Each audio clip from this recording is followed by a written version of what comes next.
আপনি ইমামের অনুসরণ করা আপনার জন্য ফরজ। ইমামের অনুসরণ কি করা কি নামাজ পড়া যেমন ফরজ, আমাকে আপনারা ফলো করা ফরজ। এখন কোন আজকের ঈদের মাঠে আমাকে বলতে হচ্ছে, বাধ্য হয়ে বলতে হচ্ছে। এমনও কিছু মুসল্লি দেখা যায়, শোনেন, ইমামরে অনুসরণ করা ফরজ, ইমামরে অনুসরণ না করলে আপনি আমার পিছে দাঁড়ায় নামাজ কিয়ামতের আগেও হবে না। এখন দেখা যায় কিতা করছে জানেননি, আমি সালাম ফিরাইছি আসসালামু আলাইকুম ডান দিকে, এখন বাম দিকে তো সালাম ফিরাই ধরলে আমি আসসালামু আলাইকুম কোন লাগতো না, আমি কইবার আগে বেড়া ফিরাইলা তোমার নামাজ কিয়ামতের আগে হবে না আমার পিছে। কথা বুঝে আসছে? এরপরে খেয়াল রাখবেন, খবরদার আপনি মুসল্লিকে দেখেন না, দেখাইলে বাড়িতে দেখান, ইমামের পিছনে না।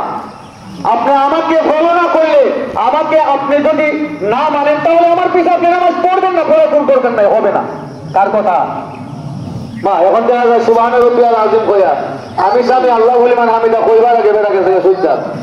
এগুলা বাদ দেন, এগুলা বাহাদুরি চলবে না। আল্লাহ যেন আমাদেরকে হেদায়েত নসিব করে, সকলে বলি আমিন। কথা শেষ হলো, আল্লাহু আকবার, আল্লাহু আকবার, আল্লাহু আকবার। আমি আমার যা পড়বো আপনারা উঠবেন, তারপরে আমি আবার রুকু সূরা পড়বো, কেরাত